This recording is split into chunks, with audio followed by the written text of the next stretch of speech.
Hi, my name's Joe Gascho. I'm director of the Stearns Collection of Musical Instruments at the University of Michigan. I'm very happy today to be here with pianist Gabriel Merrill-Steskal and composer Michael Kropf. Gabe is a doctoral student here at the University of Michigan, and Michael is assistant professor of composition at Gonzaga University. And we're going to be talking about an amazing project they collaborated on, a piece that Gabe commissioned from Michael, specifically written for this piano that Gabe purchased several years ago. It's a Broadwood English piano from around 1820. Tell us a little bit about the idea itself, where it came from, why you reached out to Michael, and how it turned into something so neat. So I've always loved old pianos and the sound that they make, and I thought that it would be really wonderful to see what a composer living today would do on an older piano, since we spend most of our time on these older instruments playing music from the time period that they were built. So this Broadwood piano from England is from 1826, and I was curious to see what a composer today would do with this instrument. And when I got to know Michael and his music, I was immediately struck by the attention to detail and the amazing sounds that he created when he wrote for piano and for chamber music. And since he's a pianist himself, I thought he would be the perfect person to ask to write this piece because he would be able to spend time on the instrument. Michael, what was your response on hearing this from Gabe, that he wants you to write a piece for a piano you've never played before? Well, I was intimidated, but very excited, because part of the deal was that I got to babysit this piano for an entire summer, and it lived in my house, and it felt like having a museum piece in our guest room, and I got to spend a lot of time getting to know it and playing it and kind of struggling with its sounds and learning to enjoy and love the characteristics of this piano finally, but not without a lot of struggle.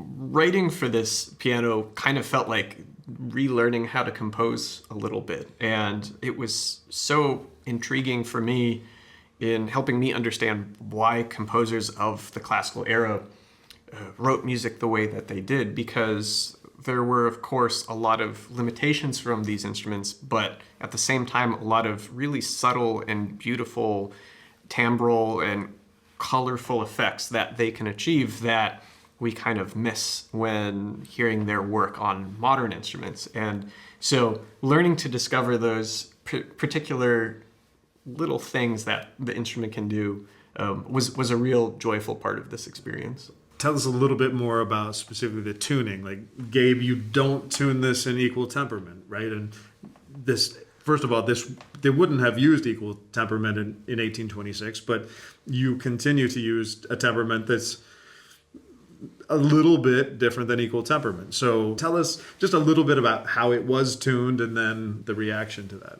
Yeah, this is the first time that I ever wrote for a keyboard instrument using this system of tuning. And although it was difficult to get used to at first, I think by the end of it, I had kind of fallen back in love with the sound of a major triad, because I'd never heard it so clear and pure on a keyboard instrument before. And it helped me understand so much of the music of these classical era composers and why their music is so much based on that sonority. Do you feel like, is this piece in some harmonic sense different than anything you've ever written?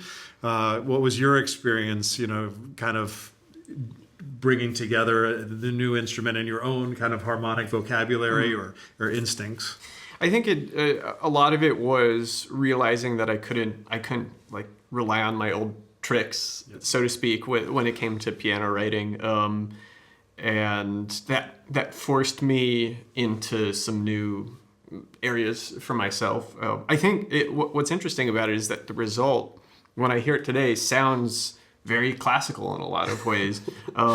And I think we have this, like modern composers, we have this preconception of the classical era composers not being super interested in things like timbre and like sound effects, and like we have this idea that they just care about notes, and we have this very clean image of them because of the way those pieces sound on Steinways.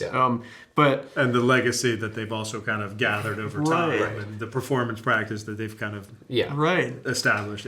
But spending some time with an instrument like this, you realize that the ways to get those kind of more subtle timbral effects out has to work within that triadic form a little bit, and it's in using the pedal, and it's in using register. Like the registral shift of timbre is so huge, and it gave me a kind of newfound appreciation for how daring Haydn's music actually is when you think about it in that context. For somebody who's not familiar with all the terms, like what does registering mean? Right. Well, thinking like the lower part of the piano played forte on this piano particularly has this really almost like growly buzzsaw kind of sound that's like really pungent and intense.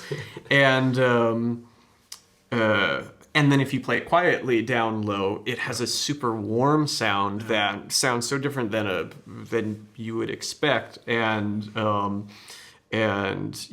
up high, because I've learned this from you, because it's an English piano, it's like a little clunky. It's like a little bit, it doesn't have this kind of like brilliance that we associate with modern pianos, but can have a really kind of delicate feeling up high if you play it soft. And so kind of learning to deal with that. And then the pedal is very, very intense on this instrument, where notes really vibrate and they buzz, and they have this very kind of, the effect of the pedal is actually pretty extreme. And on a modern piano, you can use the pedal to make notes go for a super long time, and you wouldn't even notice it was being used.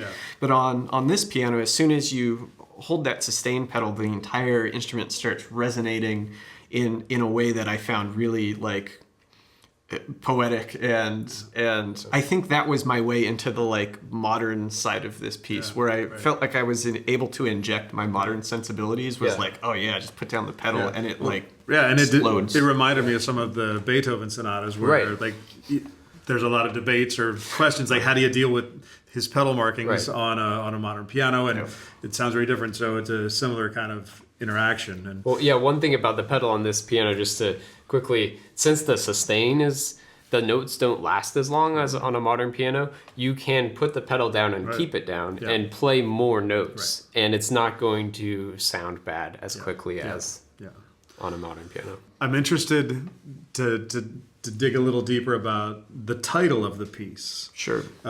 Which overlaps with some of the things, but this.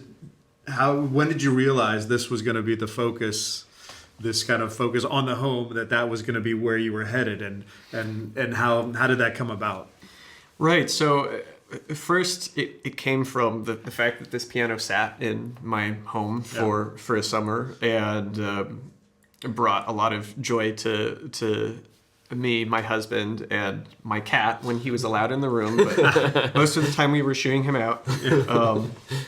And so it just became this kind of staple. And me and my husband, Cody, we both really love old things. And so we would both just kind of fawn over it and look at it. And after that happened, I went through a period where I was forced to be away from home for quite extended periods of time. I was flying a lot. And so most of the writing of this piece happened during that period where I was actually very much longing for that feeling of home.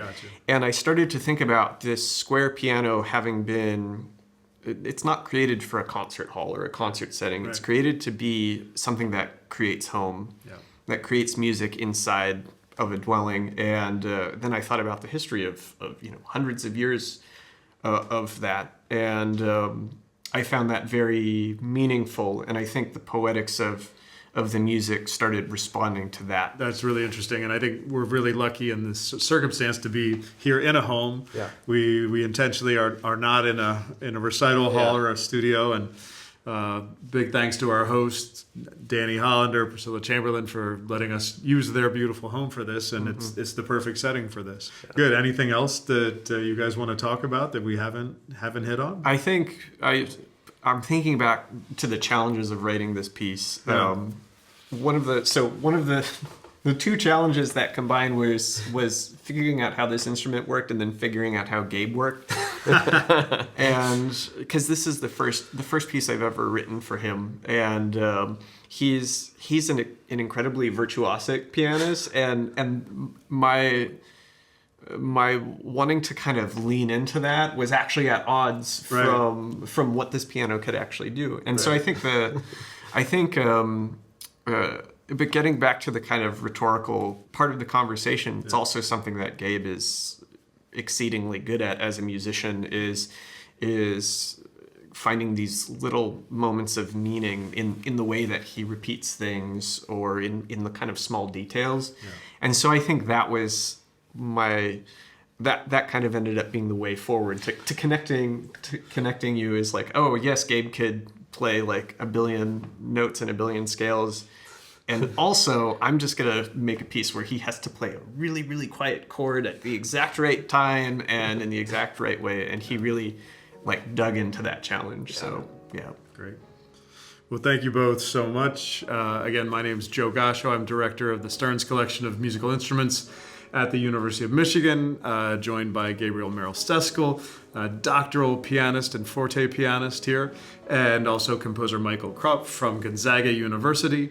And been a great pleasure chatting with you about this really unique piece. Thanks for writing it. Thanks for commissioning and performing it. And look forward to many more future projects. Yeah. Thanks so much. Yeah, thank you too. Yeah, thank you for having us and putting this project together. Awesome.